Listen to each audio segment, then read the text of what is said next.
আলহামদুলিল্লাহ, আরও একটি দখল কার্যক্রম পরিচালনা হচ্ছে কুমিল্লা জেলা সদর দক্ষিণ থানা চাষাপাড়া গ্রামের জনৈক নাসির উদ্দিন। তার বাপ দাদার সম্পত্তি প্রায় ২০ বছর বেদখল থাকার পর আদালতের রায়ে আজকে তাকে জমি বুঝিয়ে দেওয়া হচ্ছে।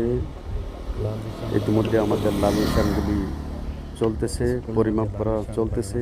লাল নিশানগুলি ইতিমধ্যে অনেকগুলি লাগানো হয়েছে এবং কার্যক্রম চলমান আছে।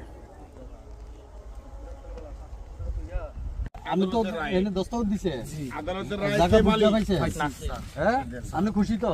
কত বছর ধরে মামলা করছে? 4 বছর, অল্প কিছু কম আছে। তারা কত বছর ধরে এই জায়গাটা দখল করে রাখছিল? কারণ আপনি খুশি তো? খুশি স্যার। আদালতের প্রতি সন্তুষ্ট? সন্তুষ্ট স্যার। দোয়া করেননি আদালতে যারা কর্মরত আছে তারা সবার জন্য আপনি দোয়া করেন? আমি নিরহ মানুষ, আমার উপর অত্যাচার করছে। আচ্ছা, ঠিক আছে, আলহামদুলিল্লাহ আপনি বুঝে পাইছেন। আমরাও পরিমাপ করে এই যে প্রত্যেকটা লাল নিশান লাগাইয়া এখানে দখল বুঝিয়ে দিলাম। উনি ওনার মতো করে দখল পাইছে, ওনার লোকজন কাজ করতেছে। আমাদের কাজ মোটামুটি শেষ। আচ্ছা, আপনি ভালোভাবে বুঝে পাইলেন? হ্যাঁ, ঠিক আছে, আলহামদুলিল্লাহ। আজকে থেকে এই জায়গার মালিক নাসির আদালত থেকে রায় পেয়েছেন। যান।